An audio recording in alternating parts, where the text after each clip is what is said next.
Welcome to the Henry Hart Rice Urban Policy Forum. This is, as Laura has been telling me, sort of the first major in-person evening talk we've done since the pandemic. And I'm just delighted to be able to welcome people back in person today. The Rice Forum has been one of our signature events for more than 2 decades here at Wagner. And we want to thank the Rice family for a very long tradition of support of this forum, of the Rice Professorship, of the Rice Urban Fellowship. We have actually some of those people here as well. And we're also delighted to have several members of the Rice family, Eve and Tim and Nate, all here this evening. The family continues to be wise, collaborative, generous partners and supporters, and we are very grateful for their ongoing contributions to Wagner. This forum, the Rice Forum, was conceived of and created by NYU Wagner professor Mitchell Moss. Thank you for being here, Mitchell. And it honors the enduring legacy of Henry Hart Rice. He was an innovative leader in the world of New York real estate and an ingenious innovator. He was instrumental in a wide range of city transforming actions, from saving and landmarking Carnegie Hall to developing the Fresh Meadows neighborhood in Queens, which housed the first Bloomingdale's outside of Manhattan, when there was still in-person shopping. He was also a champion and advocate for critical urban issues. He served in government and he helped write the city's first rent control laws. So we are tremendously grateful that his family has chosen to honor this impressive legacy by making great and lasting contributions to NYU Wagner. Thank you. Is to prepare the world's future public service leaders to have an effective and lasting impact on the public good. And one of the dimensions of doing that is to ensure that people are exposed to multiple perspectives. Talks such as tonight's are a vital piece in thinking it through the most effective solutions to entrenched challenges, especially so in our current highly polarized time. Tonight, Leah Boustan, one of the leading scholars on the history of economics and a major Twitter figure, for those of you who like to do that, will be sharing insights from her new fabulous book, Streets of Gold, America's Untold Story of Immigrant Success. Leah is professor of economics at Princeton, where she also serves as director of the industrial relations section. Her research lies at the intersection between economic history and labor economics. Notably, her first book, Competition in the Promised Land, Black Migrants in Northern Cities in the Labor Market, examined the effect of the Great Black Migration from the rural South during and after World War II. So we can think about different kinds of migration within country and between countries. Professor Boustan is co-director of the development of the American Economy Program at the National Bureau of Economics Research, and she also serves as a co-editor of the American Economic Journal, Applied Economics Journal. Professor Boustan was named an Alfred P. Sloan Research Fellow in 2012, won the IZA Young Labor Economist Award in 2019. We are really delighted to have her with us tonight. Leah.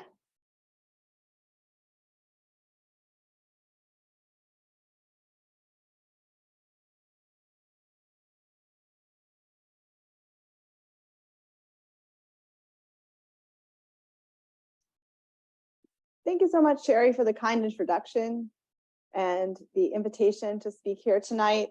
I'm so delighted to be able to share some findings from my new book, Streets of Gold, with all of you as part of the Rice Urban Policy Forum. I wrote this book with my longtime collaborator, Ron Abramitsky at Stanford, and we were inspired to write because we felt like our conversation nationally on topics of immigration were too focused on stereotypes and myths and did not incorporate facts and data. One of these myths inspired our title, Streets of Gold. It's the idea that anyone can come to the United States and make it here with just a few dollars in their pocket. And it turns out that the truth is a lot more complex. But I realized in preparing to speak with all of you today at an urban policy forum that I hadn't thought much about the streets part of Streets of Gold. So the title of the book actually emphasizes the importance of place, of neighborhoods and cities, and the regions that immigrants choose to locate in or choose not to. And so I will spend a bit of time talking about that as well. But I want to start by just framing some of the topics for conversation today, getting back to this idea of the myths of Streets of Gold. So, like I said, The truth is a lot more complex, and maybe the truth is as expressed here by this unnamed Italian immigrant as painted on the walls of the Ellis Island Museum. So what he said was, I came to America because I heard the streets were paved with gold, but when I got here, I found out three things. First, the streets were not paved with gold. Second, they weren't paved at all. And third, I was expected to pave them. So, understanding of immigration history changed if we listened to these millions of unsung immigrants. Let's move away from thinking about just the immigrants that rise to the front page of the newspaper, either because they're CEOs or because they've committed a criminal act. And let's look at the millions of immigrants who moved to the United States and live their lives here in an unsung fashion. So that is what we aim to do in the book. We use data from millions of immigrant families to rebuild the story of immigration from the ground up, which means that we need data on immigrants after they arrive, following them through their careers. And also we need to find the children of immigrants living at home with their parents and follow those children into the labor market. So that's a really tall order, both for today and especially for the past. Case, I'm going to show you some data that actually comes from our tax records. This comes from the IRS. Of course, it's entirely under lock and key, so it comes to us from the Opportunity Insights Lab at Harvard University that has a special partnership. Of course, when you fill out your tax form, you report your tax dependents. Those are your children, usually with Social Security number. That means that those kids can be followed up later in life. But how can we do such a thing for the immigrants 100 years ago who came through Ellis Island? Many of them stopped here in New York before moving on. Where does this new data come from? So we turned to historical census records. And this you can think of like us being curious grandchildren, searching out our own family members on Ancestry.com, but scaling that up millions of times over. So that means we have to automate these searches somehow, and we have to create algorithms to link individuals over time and figure out who's who. So it turns out we actually did start this project by going to Ancestry and just pointing and clicking and then saying, well, let's do this a couple thousand times. We got greedy. We said, let's do this many thousands of times with some computer assisted techniques. Eventually, Ron got a call from the Ancestry lawyers. And apparently they said to Ron, looks like you have a really large family. So business had spiked, and it turned out that it was only coming from our accounts just over those few months. So now it has a research agreement with scholars to use their underlying data sets. So everything that I'm showing you here is legit, but we were quite worried that our project would grind to a halt. Fully digitized, it's not PDF census manuscripts like this, but I'm showing you this manuscript here, not at all selected at random. This is my grandfather down here, Matthew, living with his parents, Hyman and Annie, in Chicago in 1920. The other folks that are in the household there are his siblings. So he is the youngest, he's the second to youngest of 8. And then if you scroll over on the page, you can see the occupations of his parents and his older siblings who are already working. It turns out that my family well represents what we find in the data, both for the Ellis Island period and for today. Namely that my great-grandfather, who was the immigrant himself, never moved up the occupational ladder. When he arrived in the US, he was working as a small shopkeeper. He continued that occupation throughout his lifetime. And what we know from the family history is that this was really like one step up from a peddler pushcart. He was just trying to find some goods that he could get a little cheaper and sell a little more expensive to keep his family afloat. So he never moved the ladder, but his kids rose beyond his station. So his older kids moved into retail and white collar office work. And then his 2 youngest sons moved into the professions, with my grandfather becoming a doctor and his younger brother becoming a lawyer. What we see when we scale up to the broader data, we see that the first generation moves up slowly today and in the past. So this rosy view of the Ellis Island generation turns out not to be borne out in the data. and that the children of immigrants rise, and to a remarkable degree, both then and now. So if you think that the children of Italian immigrants or Irish immigrants in the past were rising quickly, the same thing is true of immigrants from all over the world today. In our time today is reassess 4 common myths about immigration, and there's more in the book, but I want to start with a simple one, the idea that there's an unprecedented flood of immigration today, that we've never seen more immigrants to the country than we see now. Then I'll turn to the Ellis Island generation, this idea of rags to riches, that somehow the immigrants who came from Europe 100 years ago moved up quickly, and that today immigrants are lagging. Question of the children. Are immigrants and are kids of immigrants who come from poor countries stuck in a permanent underclass? So if the parents are earning at low rates and they're working in manual occupations, will the children be doing the same? And then finally, I'll touch on the idea that immigrants do not try to become American these days. So I'm an economist. We primarily are working with earnings records and occupations, but we did also turn to look at some of cultural outcomes as well. Okay, so let's dive in. So the first idea, that we're in the midst of an unprecedented flood of immigration. Many Americans believe that we've never had more immigrants to the country than we do now. And when asked on surveys, that is what they'll say, but that's to the scale of 150 years. So you can see on the right-hand side of the picture, the share of the population that's foreign-born today.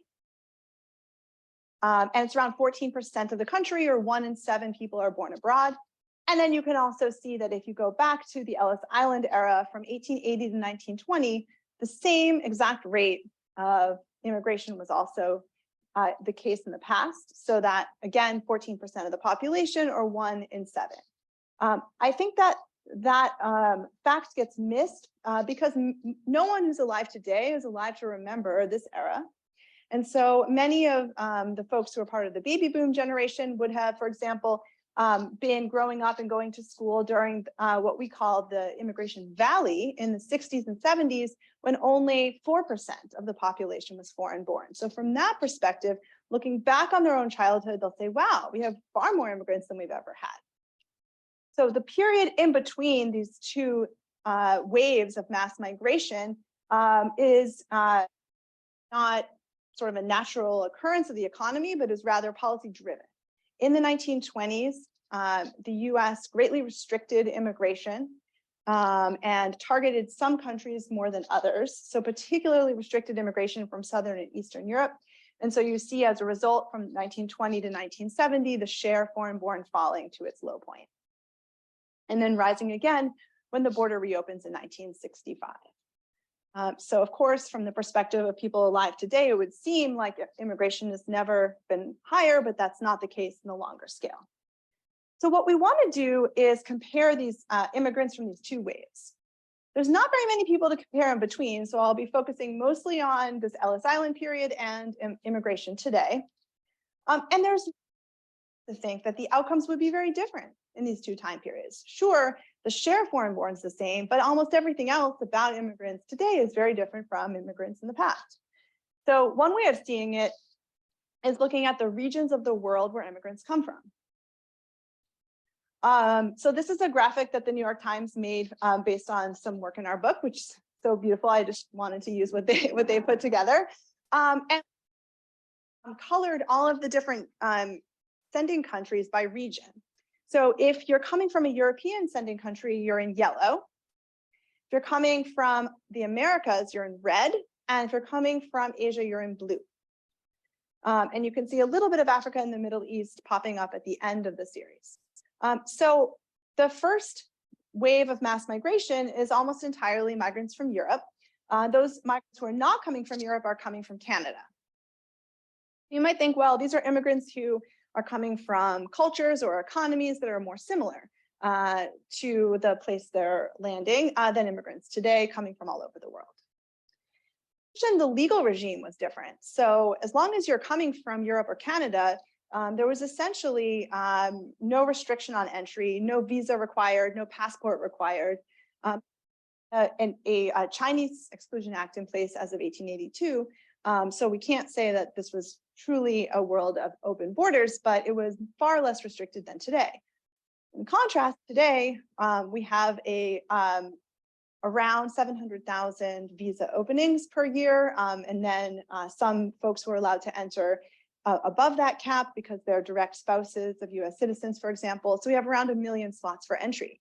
Anyone who comes above that number is coming undocumented, either overstaying their visa or crossing the border. So we have far more undocumented population than would have been the case 100 years ago, around a quarter of the migrants today. So just for those two reasons alone, you might think, well, these are going to be groups that have vastly different outcomes. That turns out not to be the case. So that's what I want to talk about for the rest of our time. I'm going to start with a picture about the first generation coming from Europe in this period. So this is the period where we have a very nostalgic, rosy view. Even President Trump, who was opposed to new immigration, said, I wish we had more migrants from Norway. You know, I wish we didn't have migrants from those other countries, right? So that there's this idea that somehow it's the immigrants from Europe who are going to do particularly well. It's wrong. The myth of rags to riches for the European immigrants 100 years ago in two interesting ways. First of all, European migrants did not arrive in rags. The idea is that you're poor and you move up on your own. Well, you can see that many European migrants were already earning a lot when they first arrived. So let me explain how this graph works so you can kind of follow along with what I'm seeing. The zero line in the middle would be if an immigrant group is earning the same amount as US born workers. So any bar that's above zero means that those are immigrant groups that are earning more than US born workers. The black bars indicate recent arrivals, and then the white bars indicate the same people followed 30 years later, because we're able to follow through the census. So you can see there's a whole set of sending countries here where immigrants arrive already earning more than the US born. These are primarily immigrants from Western Europe. So you can see England, Wales, Scotland, France. And so these are countries that are sort of neck and neck with the US in terms of development, educational system at the time, and already arriving with skills and education in place. Countries where immigrants are earning less than the US born when they first arrive. And we find that those did not move to riches within their lifetime. So if you compare the black bars to the white bars, that would be an indication of how much these immigrants moved up relative to US born workers at the end of their career. Of course, everyone moves more when they get to the end of their career. But what we're doing is comparing on the basis of your age and labor market experience. So everyone's better than the US born. Maybe they're learning English along the way, developing labor market networks, but no one is moving up from a disadvantage up to zero. So no one is catching up in the first generation. And that is exactly what we see in the market. I just, for fun, want to point out that Norway is the group over here that has the lowest earnings when they arrive. And this is going to start to preview questions about geography and place. So we're going to see this thing when we look at the children of Norwegians as well. The children of almost all these groups are moving up rapidly. The children of Norwegians are not. So think about where Norwegians are locating in the US. They're primarily rural, and not only just rural, but in some of the lower value, lower quality land in the Dakotas and so on. And so place matters. And we see that with the Norwegians. So I don't mean to pick on the Norwegians. I just think it's particularly funny given that they were held up as a paragon of the types of immigrants that we would like to attract. So let me move on to thinking about the children of immigrants. And in this case, I'm going to show you some data for today and for the past in order to compare. And so because this is the idea here that I'd like to question is related to children who are being raised in poverty or say below the median, I'm going to focus on children today who are being raised at the 25th percentile of the income distribution.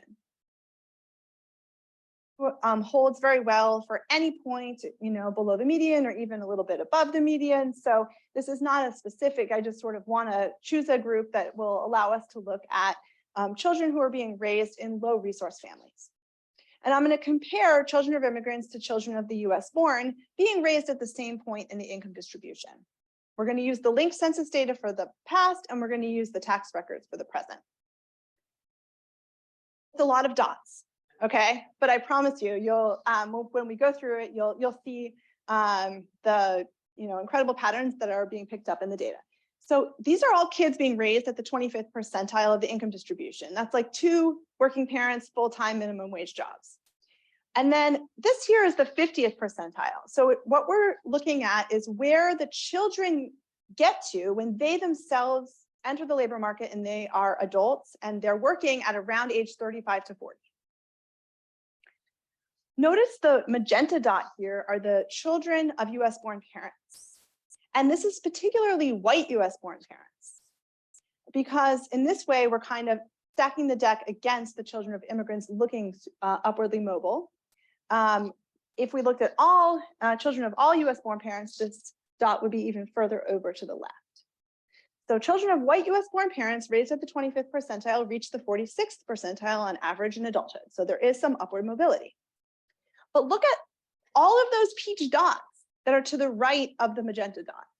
Each one of those peach dots reflects children whose parents were born in the country that's written up here. It might be hard to read the individual countries, but you can see a whole range of sending countries here. Kids from backgrounds where one of their parents comes from one of these countries are all reaching a higher level in the income distribution than children of white US born parents. And on average, they're reaching the 51st percentile. So you can stare at the individual countries and you can notice a lot of interesting patterns. One thing that jumps out to me is if you look at children whose parents came from Central America, which is a group that now is very much in the public eye because they are reflected in the asylum numbers at the border. So you can look here at El Salvador, Nicaragua, Guatemala.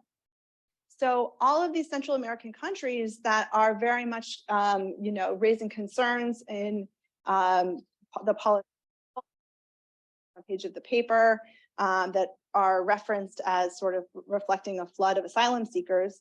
Well, what the concern there might be is that the first generation, the asylum seekers themselves may not earn very much. They may be coming from countries without having had the opportunity to even go to high school. They may only be qualified for manual jobs, but look at how much their children are able to rise. So that's one thing that you can see in this image.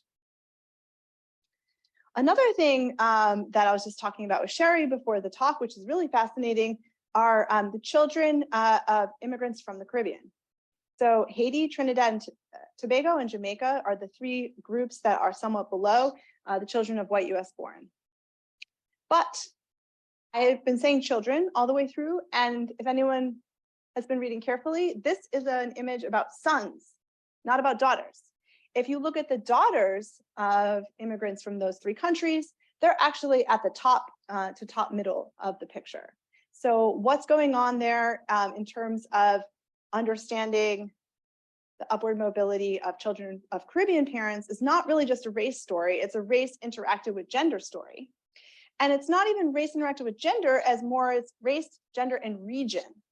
Because we also have 2 other majority Black countries here, Dominican Republic and Nigeria, where the sons are also doing quite well. We wish we had more countries to put on the image, but right now, because the IRS restrictions, we only have these 45 countries. Same patterns look like for the past. And this is where it just blows my mind how similar the images are. Again, children of white US born raised at the 25th percentile are at the lower end of the image, and children of immigrants from all over Europe, as well as Canada, are moving up faster than children of white US born raised at the same point in the distribution. The same country pointed to by politicians and pundits of the day as never being able to assimilate, not wanting to become American, not contributing to the economy. So let's say Portugal, Italy, Ireland, Portugal are the countries where the children are moving up the fastest. And there's 2 different groups here, one where the boys are living at home in 1880, one where the boys are living at home in 1910, just reflecting different points in that mass migration wave, and we see patterns that look very similar. Again, regions, but their kids are one of the only groups that are not moving up from the bottom. Of place. So what can explain these patterns? Now, caveat, we have amazing data to analyze what's going on with these households in the historical data, because we have all of the individual households. We know their education level, we know exactly where they're living, their neighbors, the father's occupation and how that changes over time, everything. But what modern data is something equivalent. All we have is really what I'm showing you here. We have aggregates that are given to us by, if you were raised at a certain point, on average, where are the kids getting? So we can't tell you too much about the reasons, the mechanisms behind this upward mobility today, given the data we've been able to use. But for the past, we have something important to say. So I'm showing you this map that was put together by a student of mine, Dylan Connor, just to show you where historically was upward mobility highest. Again, he's looking at kids raised at the 25th percentile, and the map is showing you, on average, where are the kids reaching the highest points. If you have a very low, very blue section or almost black section, that means the kids are just treading water and keeping parity with the parents. So they're also on average at the 25th. The lighter the counties means the more upward mobility there is. So where was upward mobility highest in the past? The Mid-Atlantic, the Midwest, and the West. And if I showed you a map of where were immigrants located, it would be exactly in those locations. The correlation between the two is incredibly strong in the past. The correlation today is much weaker. So there are some areas like here in the Gulf, there's some big cities in the Mid-Atlantic where upward mobility is high, but upward mobility is also high today in the Great Plains and the mountain states, and it's very low in Florida, it's very low in California and Arizona. So today the correlation is not as strong. So place matters a lot in the past, it matters somewhat today, but not nearly as much. So even though the pictures look very similar, let me show you one other thing that really nails the fact that place matters incredibly in the past. Is saying, here's the average gap between children of immigrants and children of the US born raised at the 25th percentile. It's 6 percentile rank points, meaning a comparison between like the 45th percentile and the 51st. Now let's start chipping away at that by comparing people living in the same location. So right here, we're comparing people south to only other people living in the south, and people in the north to other folks living in the north. That cuts the relationship in half. Why is that? Well, at the time that the US population was 14% foreign born, the Southern population was only 2% foreign born. Avoided the US South. And take a look at the US South in terms of how low it was on upward mobility. And this is true, this is a picture for white Americans. So it's true for Black Americans too, but it's also true for whites living in the South at the time. Immigrants avoid. So just avoiding the South can explain a large part of the upward mobility advantage. And then when we get all the way to the end of the picture, we're comparing two people living in the same county. So if you're comparing to your next door neighbor, there's really no immigrant advantage. So what's going on is that immigrants are choosing those places that have more upward mobility for everyone. It's not that they're necessarily raising their kids differently, at least just in the past. They're not necessarily education. Or having harder work ethic or better values, but they're choosing places that are areas of high upward mobility for all. And what Dylan found, so in this paper here and the map that I'm showing you here, in addition to being very correlated with immigrants, upward mobility in the past was very correlated with manufacturing jobs. So when immigrants settled in areas that provided job opportunities for themselves, they also set their kids up for success. Our assumption is that the mechanisms behind the modern picture are quite different. Place still matters to some extent, but not as much as in the past. Maybe education, maybe work ethic and values matter more today. So there's far more work that needs to be done on understanding, unpacking the modern picture. So let me just show you one slide about the cultural outcomes that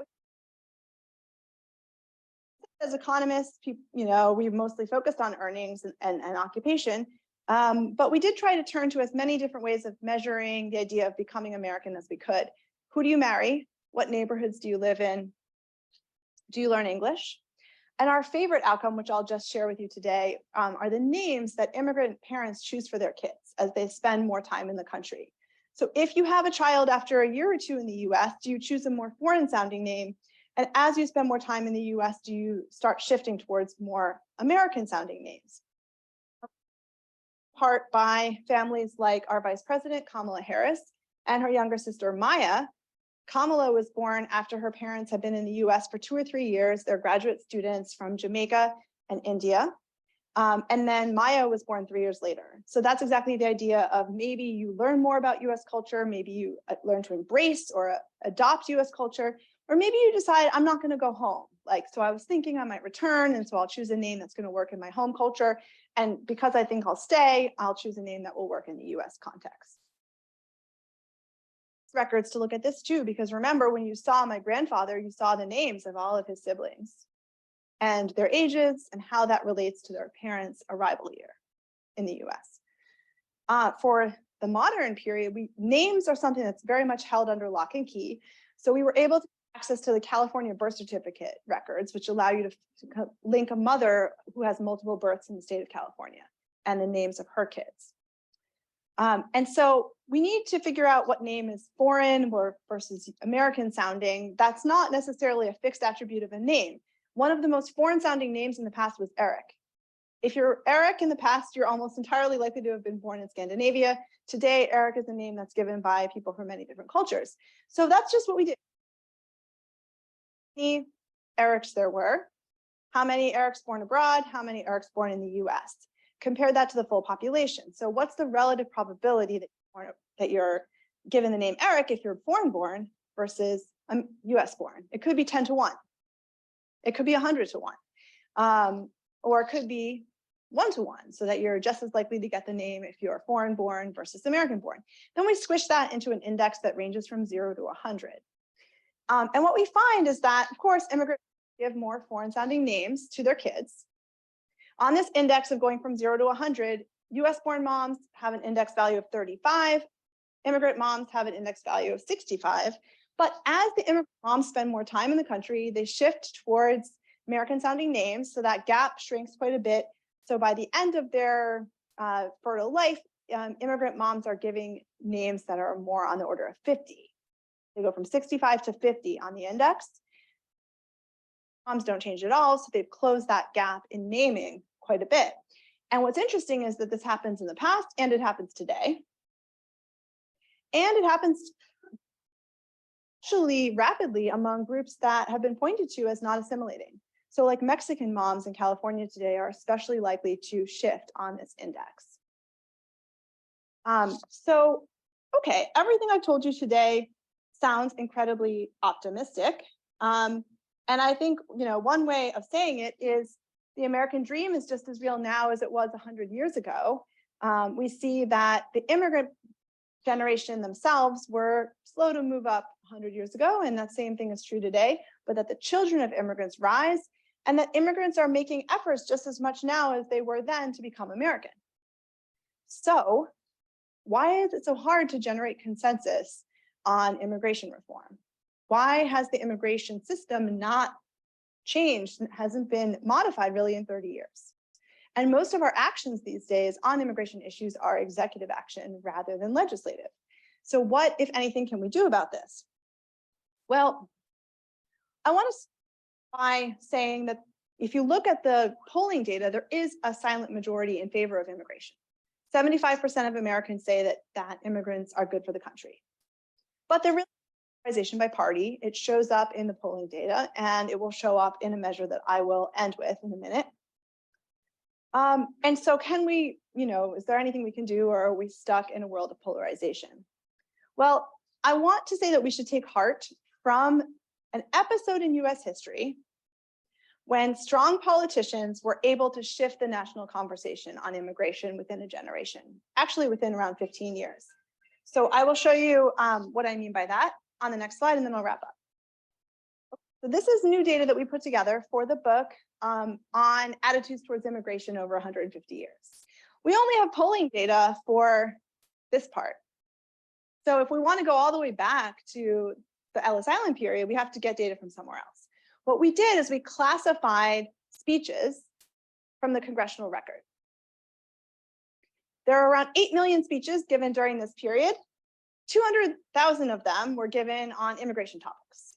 So, okay, that's still a lot of speeches. There's no way we can read through 200,000 speeches. So what we did is we had snippets of those speeches, had around 5,000 snippets, and we had undergraduates code them as either pro or anti-immigration. And then we used machine learning techniques to scale that up so that we could have a full series. And there are certain words that the computer can recognize, oh, well, when that word appears, it's often a pro or it's often an anti-speech. So that's where we were able to get a full series of 150 years. So anything that you see 0 means that the speeches on average are anti-immigration.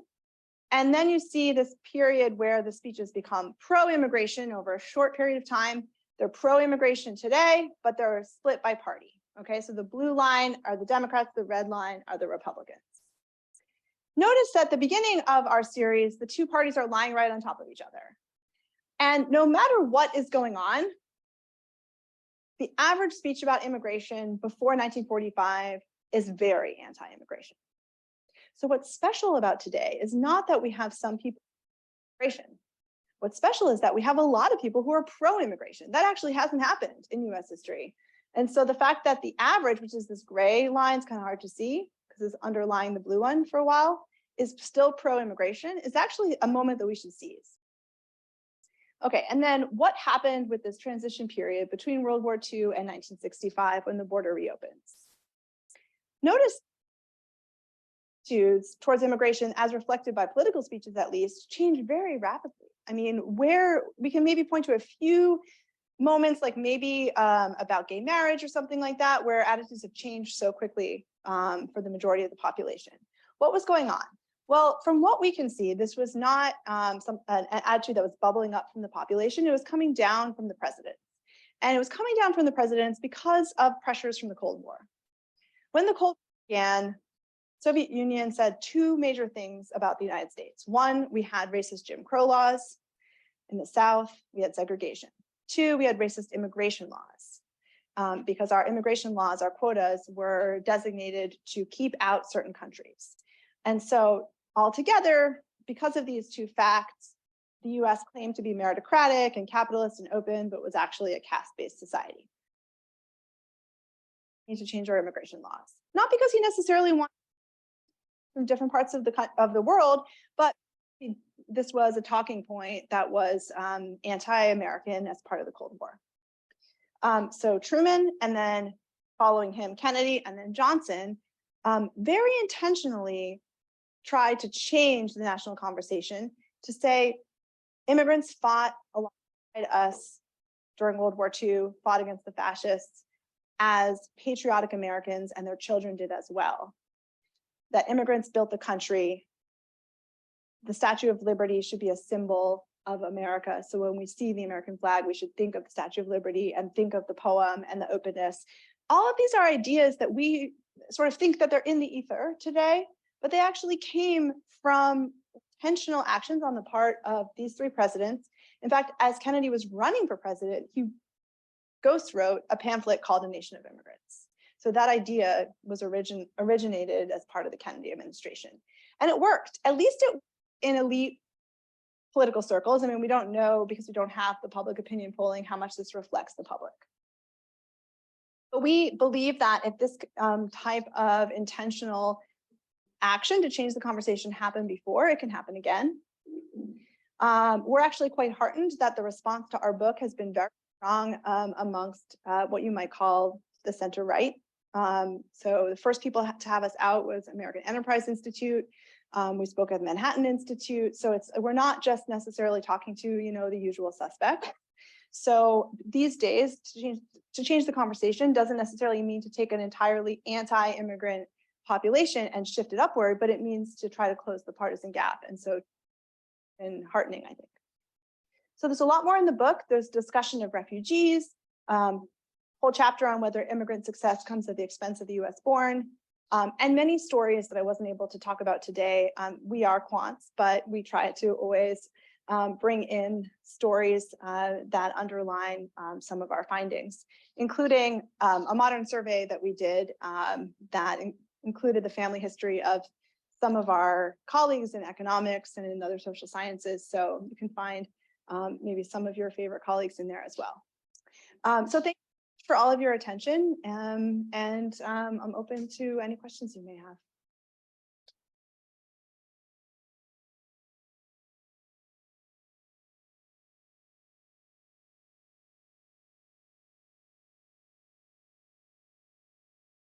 So you're living in a data world. You're living somewhat in a data world, and we live in an anecdotal world.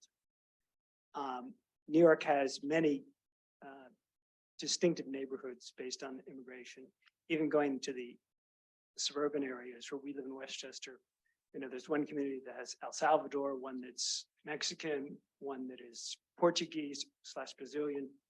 I'm just wondering how that affects, but going back to your earlier book from the title, in a local community, which 40 years ago had a Black population, it's been completely displaced by the Hispanic population. And are you seeing that elsewhere? Okay, great questions.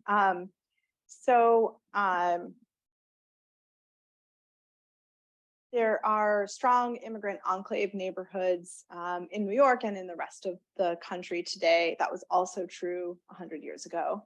And so again, I live in a data world. So to sort of sum it all, one way of measuring how likely is an immigrant to live in an enclave, you know, surrounded by other people from their home country.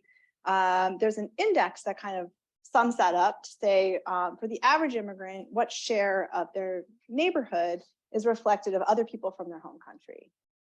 And that index follows the same U that we saw for immigration as a whole. So it's not like that index is rising today relative to where it was in 1910. You know, immigrants in 1910 were just as likely to live in neighborhoods surrounded by others from their home country. But as time went on, we get to the second generation, part of that second generation rise might be leaving enclave neighborhoods. In economics, there's been some work on enclaves focused on Scandinavian countries, because economists love to use something that looks like randomization or an experiment. So in Scandinavian countries, early in their refugee process, they actually kind of randomized, in a sense, where different refugees were going to go, make sure that they weren't too concentrated. And from those studies, economists have argued that there's actually some benefit to living with a few other people from your home country. Like, you don't want to be totally isolated. And in the Scandinavian context, the variation is sort of like you live completely alone, or you live with around 100 or 200 other people from your home country. It's better in that case to have a few people around that can help you. But in the American context, we're talking about some areas that are heavily, heavily immigrant based, and maybe especially from one particular country of origin. Like, there are neighborhoods in LA that are over 50% Mexican. So you can't necessarily take the Scandinavian case and learn from that.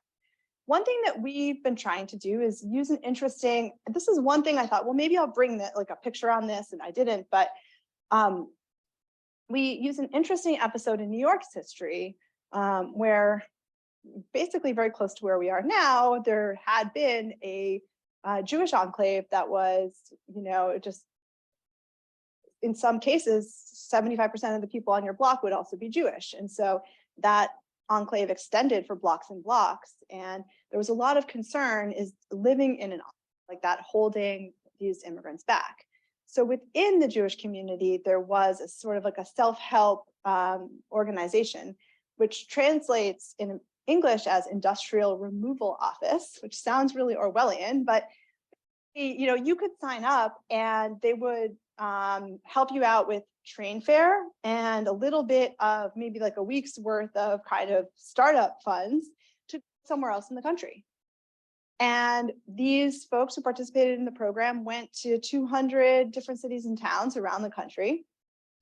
And what we find following them up in the census data is that relative to their next door neighbor who stayed in New York, the immigrants who left the big enclaves did better. But we also find that a lot of those immigrants come back to New York. So the folks who come back to New York, at least is what we can see from their characteristics, look to be more Jewishly identified from baseline. So there's something about New York that they missed. They missed all of the cultural amenities and the shops and the synagogues and the life that they had here. So even if you can increase your earnings a little bit, that doesn't necessarily mean that your life is overall is better off. And so I think we learn a lot from that particular moment in history, because more so than the Scandinavian case where you're talking about, sure, like you don't want to be totally isolated. We do want to know what are the potential costs and what are the potential benefits of living in an area that's like heavily immigrant and heavily based on your own country of origin. And we can see that you might be losing out on some income opportunities if you stay in an enclave neighborhood, but you also may have some cultural benefits. So that was all just to answer your first question, which then got me lost on a train of thought to your second question, but I'm happy to. Oh yeah, okay, that's a related but a whole another question. Not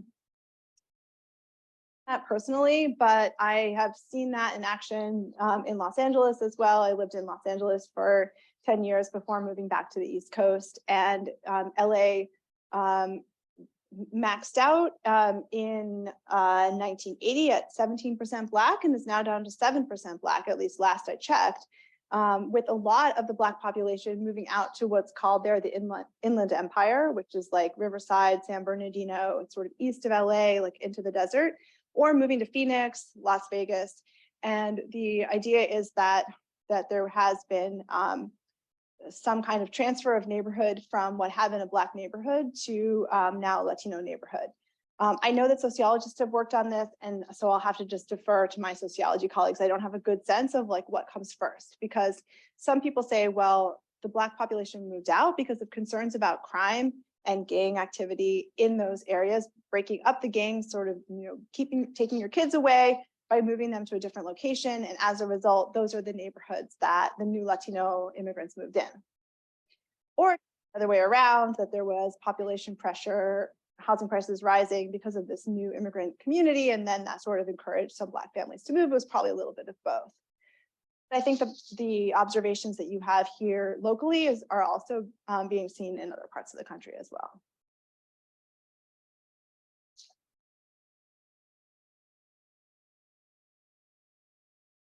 So you have data on how immigrants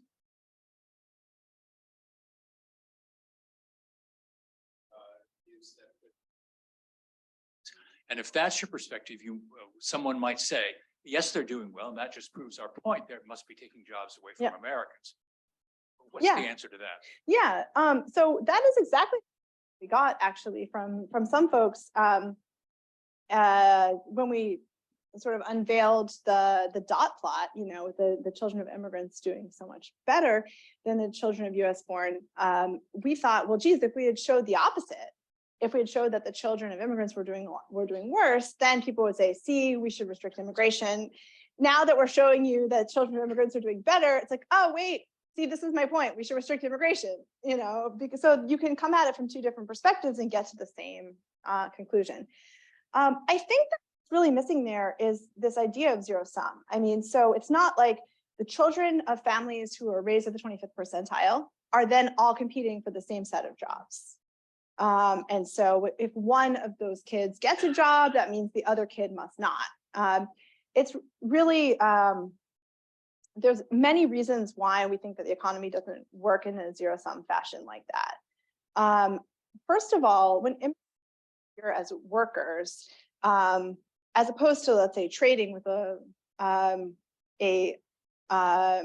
developing country, they're workers, but they're also consumers. So when they arrive, they need a house to live in, someone needs to build that house. Their kids need to be in school, someone needs to be, a teacher to those kids. So they're generating a lot of jobs through local demand. There's also the fact that, now this doesn't apply as much to children of immigrants, but immigrants tend to hold jobs that are less communication intensive. And so it tends to be that immigrants, if they're affecting the jobs of anyone or affecting the jobs of other immigrants, that's the closest substitute to what an immigrant worker does. Whereas US born workers, even US born workers who are high school grads or high school dropouts, tend to specialize in other parts of the production process. So they might be a foreman as opposed to a worker. They might be a waiter as opposed to a dishwasher, that sort of thing. Another part that's, I think, really important is that you often hear this argument that, well, if immigrants didn't come here, the wages for that particular job would rise. And so right now, there's no US born worker who wants to take that job at a particular wage. But if there were no immigrants, the wages would be higher and then someone would take the job. I think in many cases is that certain sectors just sort of shut down. It's not that job necessarily is still there, but offering a higher wage. So for example, one of the cases that we talk about in the book is the ending of the Bracero guest worker program in 1964. This was a program with Mexico to have temporary workers come into agriculture.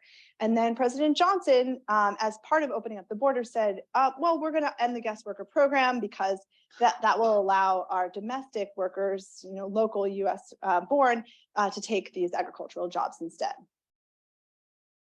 Thing is that farmers just, they tried actually. They said, well, okay, we were paying $1 an hour, let's go up to $1.25, but still no US born workers really wanted to take that job.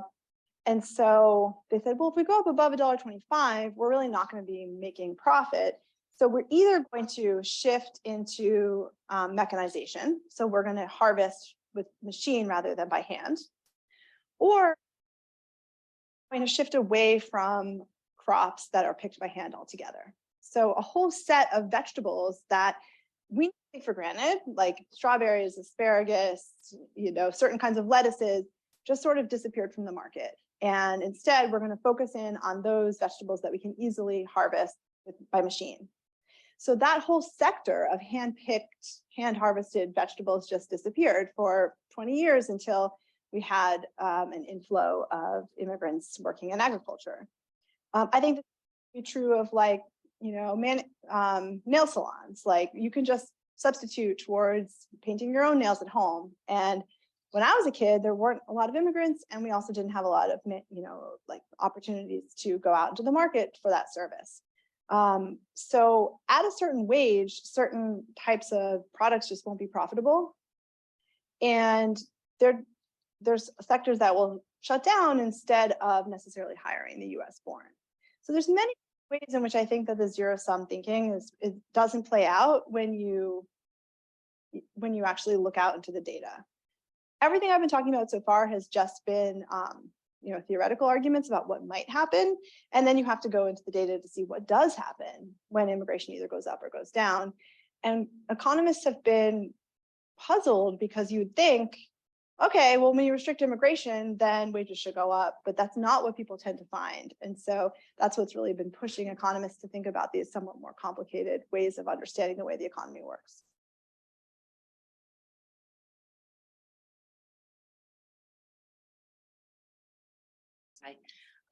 So I had two questions. One is, and you started to touch on it before, which was the role of religion of the immigrants, and you may not have the data. I guess it would be really hard to get to, except maybe easier to get to in the earlier sets of data than it is now. The other is the age of immigrants.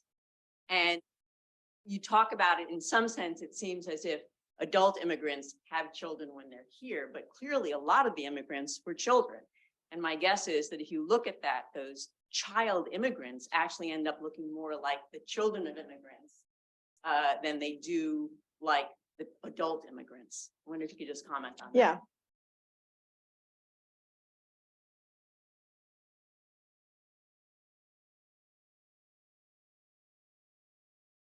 Yeah.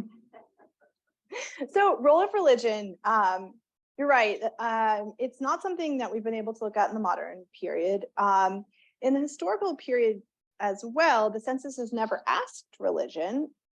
They do ask religion in Canada, but they don't in the United States. But we have hit on an interesting source that, I mentioned up here, these oral histories. Okay, the oral histories that we've used are wonderful for stories, but they're also, if you think about it from a different way, a data set.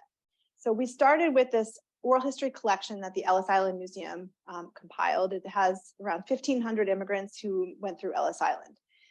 They were all interviewed in the 70s and 80s, and so they were at the end of their life, and they were asked about why did they, what was their situation in Europe, why did they come to the US, how did they fare when they got here. So that's a group that we have been able to code religion for all 1,500 immigrants, and we have been able to look at. We use this group to look at the question of refugees as well. So there was no refugee program at the time. The formal refugee program began in 1980, but there are many immigrants leaving Europe who say they left for reasons of fleeing persecution. And they may have been classified as refugees today. So it's really the first time that people have been able to look at the refugee population from before 1980. And so you may think to yourself, well, most of these refugees are going to be Jewish, but that's not true. We actually have, half are Jewish, half are not Jewish. So we're able to look at both groups and look at their assimilation profile. So that's what we've used the religion variable so far, just in a way as to be sure that we're not facing confounders when we look at refugees. But there's more that we could do with that religion variable because it is quite unique. Most people would not have it. The Canadian case is another interesting case, though, because they did collect religion on their census. Question about age, immigrants' age. So immigrants who arrive as kids are interesting because they really would fall into both data sets. So they show up as first-generation immigrants because they're born abroad. They also show up as children of immigrants because they have a foreign-born parent. So they actually show up in both places. And I'll just share one interesting fact about them, though there's more that could be said. So when we look at the children of immigrants, some of those folks are the children of child immigrants, and some of them are the children of adult immigrants. And it turns out that the upward mobility that we've been talking about is primarily, not entirely, but it's primarily coming from the children of adult immigrants. The children of child immigrants actually look a lot like the children of US born. So that's quite interesting because here are kids who they may have been born abroad, but they are educated and socialized in American public schools primarily. And their kids look very similar to the children of the US born.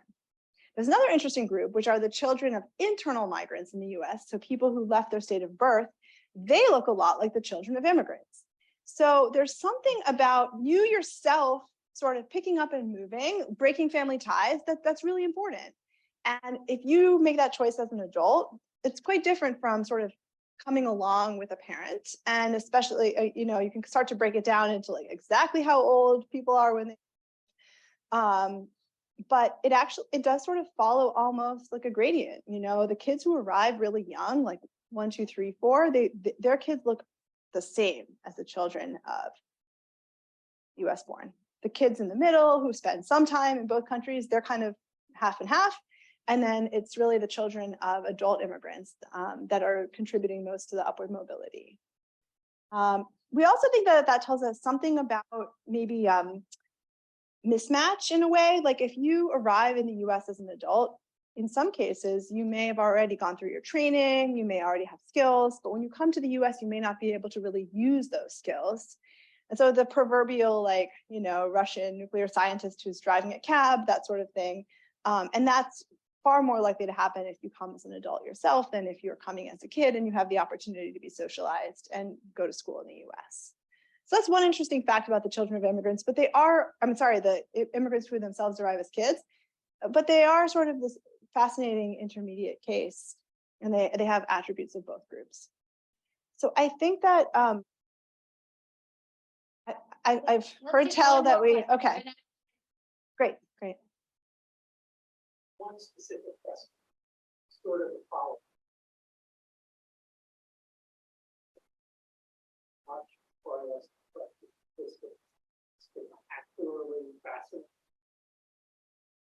He is a grandchild of Ellis Island, and is a child of children of immigrants who advanced, but and so thank you very much.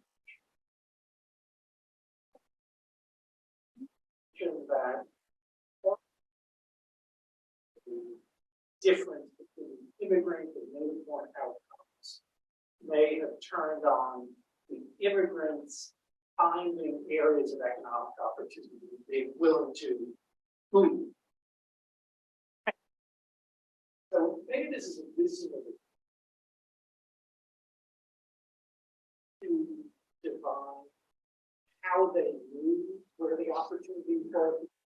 So I don't